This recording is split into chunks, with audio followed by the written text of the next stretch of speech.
ela vai ficar sobrecarregada, ela não vai ter vida pessoal, às vezes não consegue nem se relacionar bem, porque a empresa dela vai estar à frente de tudo, às vezes não consegue ter um namorado, porque nunca tem tempo para namorar, não consegue colocar um filho como prioridade, porque a empresa é prioridade, ela está sempre trabalhando, não basta trabalhar até às 18 na loja, quando chega em casa ela leva o caixa junto para finalizar, porque não sei o quê.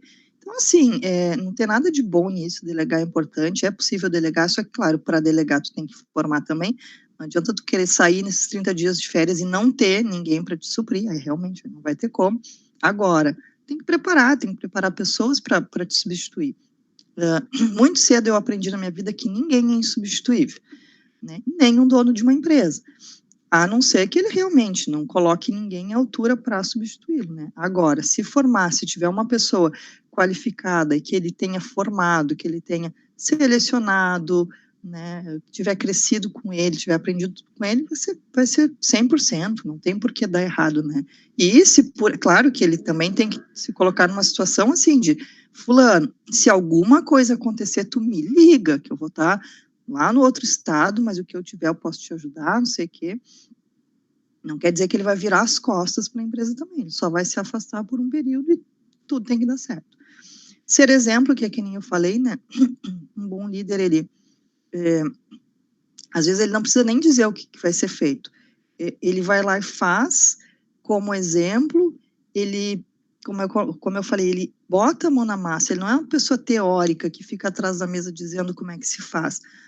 Normalmente ele já fez e os subordinados deles viram ele fazer. Então, quando precisa ser feito, todo mundo já sabe como fazer, né? Então, assim, servir de exemplo pelos gestos, pela honestidade, pela maneira de fazer tarefas operacionais, pela maneira de se relacionar com diretoria, pela maneira como que trata o cliente, toda a equipe vai trabalhar no reflexo dele. Então, se o líder faz assim, eu tenho que fazer assim. Então, a liderança pelo exemplo é um dos formatos de liderança que eu mais acredito, tá? Que é quando todo mundo trabalha em harmonia e o líder, ele é o espelho. O que ele fizer, as outras pessoas vão fazer. Então, ele não precisa tá o tempo inteiro falando o que precisa ser feito, né? Ele já mostrou e as pessoas vão seguir a maneira dele fazer. O que não fazer, o que um líder não pode fazer, tá? Impor a sua vontade como única e certa, que é o que os chefes chegavam, né? Aqui nós vamos fazer hoje aqui, assim, porque sim, porque eu quero, porque eu estou mandando, porque eu sei que é o melhor. O que o líder faz? Gente, olha só, eu pensei que eu acho que a gente deve fazer assim, porque por isso vai ser melhor. Mas o que vocês acham? Eu estou aberta a ouvir as opiniões de vocês. Vocês concordam? Tem alguma coisa que vocês acham que a gente pode fazer diferente? Alguém tem alguma coisa para contribuir? Olhem a diferença, né? Então, ele não coloca Claro que ele sabe o que tem que ser feito, né? Ele está ali para isso, ele é a parte que conduz as coisas, mas ele se coloca à disposição. Até porque, daqui um pouquinho, o que ele pensou pode não ser a melhor forma de fazer alguma coisa, né? Mas ele não impõe, ele traz a proposta dele, que ele acha que é a melhor sim, mas antes de colocar como uma forma autocrática, de chegar assim e dizer que vamos fazer, vai ser assim, ele também ouve, ele está disposto a mudar, ajustar, né? Criticar publicamente. Essa parte aqui eu queria ressaltar bastante, porque eu acho que é muito importante, é uma das coisas que muitos líderes erram, que é quando criticam em público, expõem, né? Às vezes, dependendo de como, fica uma coisa até humilhante na frente dos outros. Eu acho isso muito complicado, acho muito triste, acho que, infelizmente, mesmo a gente tendo evoluído, ainda tem muito chefe que faz isso, acho que é destrutivo. Quem recebe esse tipo quem passa por esse tipo de situação acaba ficando muito ruim, às vezes leva isso por muito tempo, pode ser prejudicial para a vida profissional dessa pessoa, pode ser de uma certa forma destrutivo, desconstrói, a pessoa se desmotiva. Então eu acho muito delicado. O que o líder de verdade faz? Ele elogia em público e critica no particular. Ele dá esse feedback negativo, construtivo no particular. E em se tratando do elogio em público, tem uma coisa que tem que ser cuidada também, que é quando tu vai elogiar em público um resultado pontual de um funcionário, na frente de outro funcionário. Esse outro funcionário que não está recebendo aquele elogio pontual, ele sempre foi o teu melhor em tudo. E esse outro que tu está fazendo um elogio ali pontual sobre uma coisa que ele fez bem naquele momento, tu pode ser um tiro no pé, porque tu vai estar elogiando um funcionário mediano, digamos assim, por uma coisa excelente que ele fez pontual, e o que o outro vai pensar, mas isso aí eu já faço bem há horas, por que agora ele está elogiando esse, e ele nunca me elogiou, faz meses que ele não me elogia, ou por que parece que para ele o que eu faço é sempre assim, é bom, é o mínimo. Então, tem que cuidar para que com um elogio tu não desmotive o bom ao elogiar o mediano. Não sei se vocês entenderam assim mais ou menos o que eu quero dizer. Não adia decisões, né? Tem que tomar decisão, mas ao mesmo tempo cuidar, porque às vezes também uma decisão muito precipitada pode ser errada. Então ele tem que ter essa inteligência emocional de respirar, dar um tempinho ali para depois decidir. Porque também eu acho isso, tem que decidir rápido, tem, mas também não pode ser uma coisa tão afobada para não ser uma decisão errada, né? Ficar excessivamente preso às regras, então, isso não quer dizer ir contra as diretrizes da empresa, as normas, não, isso tem que ser seguido, mas existe uma linha tênue entre o que não pode ser feito, que é uma conduta já, um procedimento padrão da empresa, com o que pode sim, até onde tu pode ir, né, sem passar do teu limite. Então, conseguir enxergar um pouquinho além. Tá, a gente pode ir até aqui, mas será que até aqui não dá para ir? Não, porque se der, vamos fazer nesse limitezinho aqui, porque eu sei que vai ser melhor.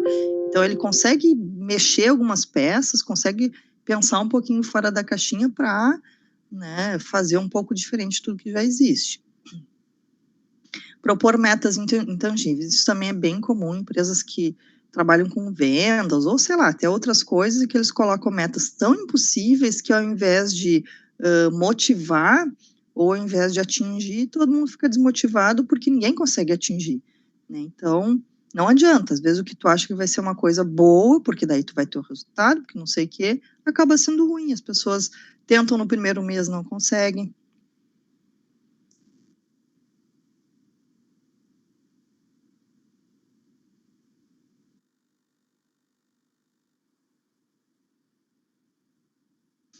Tentam no primeiro mês, não conseguem, vão tentar no segundo mês e não conseguem, no terceiro mês não vai tentar mais, mas vai estar desiludido, vai estar frustrado, vai pedir para sair, não vai tentar mais, enfim, zero benefícios.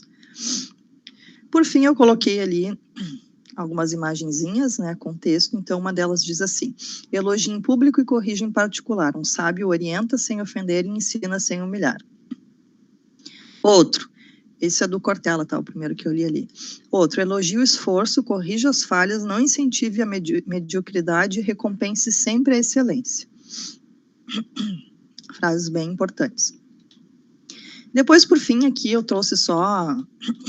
Às vezes, no meio do texto tem algumas coisas, né, que não estão bem explicadas, então eu trouxe um resuminho de o que é mindset, rapport, crenças limitantes, aqui um resuminho também, né, e paradigma. Então, basicamente, paradigma é quando a gente acha que uma coisa é sempre daquele jeito e não tenta mudar. Então, a gente fala de quebra de paradigma, é quando a gente pega alguma coisa e consegue fazer de outra forma que nunca foi feita. Crença limitante, então, é a gente deixar de acreditar numa coisa que a gente sempre fez porque sempre foi assim, ou porque a gente sempre é assim. Rapport, que é uma técnica de empatia, então, dando um exemplo rápido, sabe quando a gente vai falar com uma criança e a gente se ajoelha ou se abaixa para ficar no nível dela? Isso é rapport, é tu te colocar no mesmo nível da pessoa para te conseguir ter essa troca de uma maneira saudável, né? E mindset é essa mudança de pensamento, né? Pegar tudo que era feito antes, não vai ser feito agora, mais ou menos como isso. A diferença entre líder e um chefe é uma mudança de mindset, uma forma diferente de pensar. Certo, pessoal? Alguém tem alguma dúvida? Eu não. Dúvida não, professora, mas o que eu entendi, assim, mais ou menos, é que o chefe parece que ficou no passado e o líder se atualizou, assim, muito mais. Com certeza, mas não que não exista, né? Chefes Sim. existem, né? E sempre vão existir. Tá? Eu acho que nunca vai chegar num ponto em que, todo líder é maravilhoso, empático, participativo. Acho que isso nunca vai acontecer, tá? Mas cada vez menos o chefe está sendo aceito, né? Então isso por um lado é bom, mas é exatamente isso, mudou. Mudou a forma de entender uma liderança e como ele tem que fazer as coisas no dia a dia, né? Muitas coisas não cabem mais no mundo que a gente vive. Mais alguma contribuição, pessoal? Peço desculpas, hoje eu estou péssima. Nenhuma, professora. Joia. Pessoal, então, hoje é a nossa última aula. Terminamos aqui o nosso curso. Eu queria dizer para vocês que foi um prazer estar com vocês, que eu espero que eu tenha conseguido trazer alguma coisa de conhecimento para vocês. Quero que vocês realmente continuem, que esse curso não seja o único, que vocês tenham sempre vontade e determinação para estar em constante evolução, que vocês busquem fazer outras coisas, não se sabotem, porque às vezes a gente fica, eu não vou fazer outro curso porque não tem horário, ou não vou fazer outro curso porque eu não tenho dinheiro, porque eu não vou não sei o quê. Busquem alternativas, não se sabotem, se esforcem, sejam pessoas resilientes, busquem o sucesso, busquem ser pessoas melhores antes de tentarem ser profissionais melhores, porque não vão conseguir. A gente tem que ser melhor, mas não só em técnica, temos que ser pessoas melhores. O mundo está precisando de pessoas melhores e a gente pode estar sempre em evolução. Eu acredito nisso, eu quero que vocês façam isso também. Queria dizer que para mim foi um prazer enorme estar com vocês. Toda pessoa que tenta passar um pouco de conhecimento, ela ganha muito mais. Assim, quando a gente tenta fazer uma ação social, tenta ajudar alguém, quem está sendo ajudado, na verdade, somos nós mesmos. Então, essa troca, ela é maravilhosa. Eu espero que vocês consigam também sempre ajudar outras pessoas, sempre levar o conhecimento que vocês receberam, vocês levem adiante. E é isso, foi maravilhoso. Quero deixar à disposição para que vocês sempre possam me procurar para o que vocês quiserem. Não interessa se vocês fizeram o curso da Micros e Métodos hoje, quiserem me procurar daqui a um ano, vou estar à disposição, vocês têm os meus contatos. E para finalizar esse curso, tá? Vai ter o trabalho de conclusão. Então, amanhã eu vou colocar ali no grupo o formato. Vai ser aquele formato do mapa mental que a prof. Fran já explicou para vocês, mas que se vocês tiverem dúvidas, vocês podem me perguntar. Ela eu acho que fez um só, porque, claro, a matéria dela era uma só, né?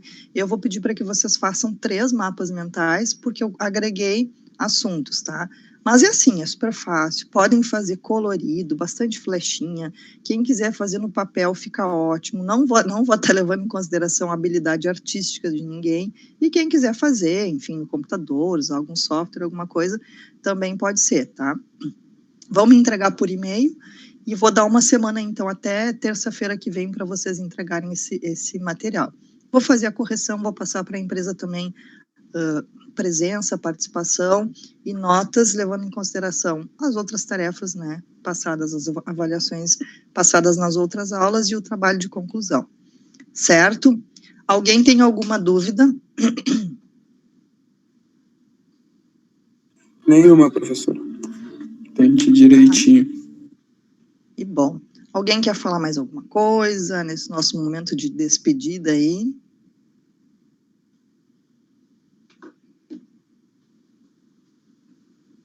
Não também? Tá bom. Então, pessoal, nossa última aula. Fechamos aí 9h em ponto. Prazer estar com vocês. Até a próxima. Fico à disposição. Foi um prazer e boa noite. Obrigada. Tchau, professora. Boa noite. Tchau, obrigada. Tchau, tchau. Boa noite.